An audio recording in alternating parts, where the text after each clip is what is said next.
درنو دوستانو سلامونه. زما هیله دا ده چې تاسو ښه یاست. د انګلیسي ژبې زده کړه له صفر څخه پروګرام ته ښه راغلاست. درنو دوستانو، که چیرې ستاسو انګلیسي نه وي زده او غواړئ له صفره یې شروع کړئ، تر اوسه پورې په هېڅ هم نه پوهېږئ، راځئ زموږ سره د انګلیسي دا کلاس تعقیب کړئ. زه ډاډ درکوم چې تاسو به په ډېر نږدې وخت کې انګلیسي داسې زده کړئ لکه ستاسو مورنۍ ژبه. ځکه د انګلیسي زده کړه موږ همیش داسې کوو چې ای بي سي وایو یا مو د یوې زینې څخه بیخي هغه سر ته خېژو. نو د انګلیسي ژبه زده کړه په اساسي ډول باندې تر اوسه پورې ډېرو کمو کسانو تدریس کړې ده. خو زه غواړم چې دوستانو، که چیرې تاسو هېڅ انګلیسي نه یې زده او غواړئ انګلیسي ژبه زده کړئ، راځئ زموږ سره د انګلیسي ژبې دا کلاس تعقیب کړئ. زموږ دا لومړی کلاس دی. دا لومړنی کلاس دی. له دې وروسته به زموږ نور کلاسونه مې په مسلسل ډول باندې او هغه به زه تاسو ته په همدې یوټیوب چینل کې اپلوډوم. دوستانو، پر دې کلاس باندې موږ په ډېره زیاته پیمانه باندې پیسې ورکړي دي.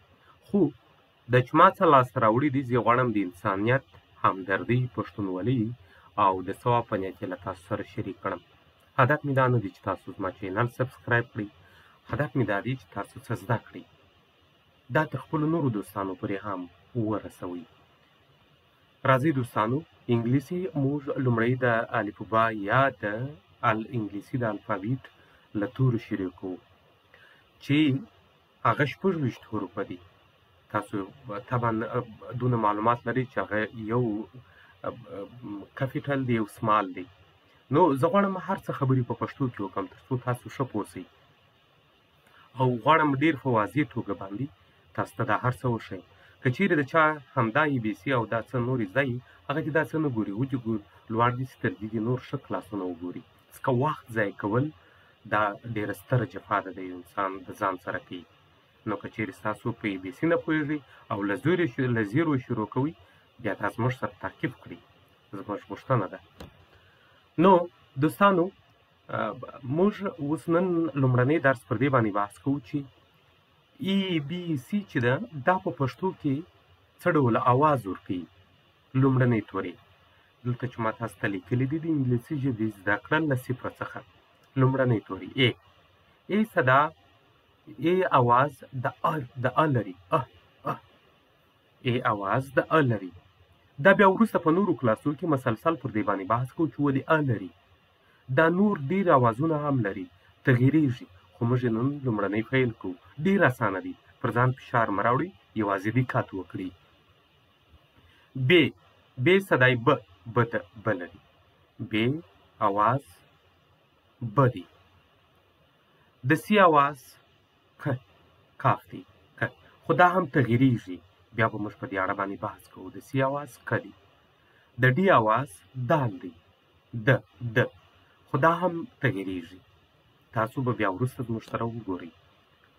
د ای اواز د چې دی، دا د ای اواز چې دی پر دې باندې مو وروسته بحث کوو. د اف اواز پی یو پښتو پی ده، یو عربي پی ده. پی اف چې دی، دا د عربي پی اواز ورکوي. او جی چې ده، دا خپله د ګاف اواز ورکوي، خو دا تغییرېږي، کله د جیم کله د نور اوازونه هم ورکوي، خو پر هغه باندې وروسته بحث کوو. اچ د هی اواز ورکوي، د اچ اواز هم بیا وړي، کله چې اس اچ راسي د شین اواز ورکوي، سی اچ راسي د هغه باندې بیل بحث دی، بیا هغه باندې بحث کوو. آی چې د اواز د ای لري، آی اواز د ای ورکوي. ج چې د جی، دا د جیم اواز ورکوي. کاف د کاف اواز ورکوي، خو دا تغییرېږي وروسته بیا هم د دې اواز هم. ال د ال اواز ورکوي. ام د ام اواز ورکوي. ام د میم، وبخښئ، د میم اواز. ان د نون اواز ورکوي، نون په پښتو تورو کې. او د وو اواز ورکوي. پی د پښتو پی اواز ورکوي. موږ ګوري پښتو پی یو عربي پی ده یو پښتو پی ده ف دا ف چې موږ کله وایو دا عربي پی ده، کله چې موږ پ وایو پ دا بیا څه شي ده عربي پی ده یا پښتو پی. وبخښئ پښتو پی ده دا ف چې موږ وایو، ف چې وایو هغه بیا عربي پی راځي. او کیو چې ده دا د قاف د کوچني قاف او د غټ قاف آواز ورکوي، کوچنی قاف او د غټ قاف آواز ورکوي. آر چې دی خپله د ری آواز ورکوي. او اس چې دی دا د سوات او سین آواز ورکوي. خو د دې په اړه باندې بیا هم وروسته بحث لرو. ټي چې ده خپله د ټي او ټي آواز ورکوي، خو دا په دري کې یوازې د ټي آواز ورکوي، په دري کې که موږ دا وایو.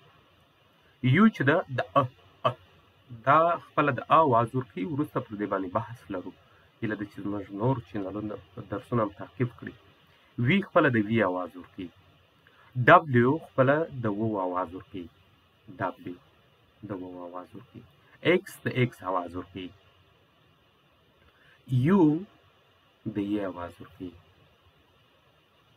او زیډ چې دی د زی، زال، زوا او غدات آواز ورکوي. درنو لیدونکو، زموږ نننی درس هم دومره و، خو زما هیله دا ده چې تاسو زموږ نور درسونه هم تعقیب کړئ. په همدې اړه باندې ډېر مسلسل، ډېر په واضح ډول باندې زه ډاډه یم که چېرې تاسو دا زموږ کلاسونه تعقیب کړئ، تاسو چې هر ځای پر یو لوحه باندې جمله ووینئ، ډاکټر ته ځئ، پر یو کاغذ باندې څه لیکل سوي، دا به ډېر په اسانۍ سره ویلی سي، زه ډاډ درکوم. خو که تاسو چېرې زموږ تر پایه پورې کلاسونه تعقیب کړئ، دا نن د ځان سره ولیکئ 3-4 مخه او یاداشت کړئ، بیا یې دغه کړئ، په یاد کړئ. زیډ د چی شي آواز ورکوي، ای د چی شي آواز ورکوي، بی، سی، ډي، ایچ، دا په یاد کړئ. وروسته انشاءالله په نورو درسونو کې بیا پر نورو باندې بحث کوو.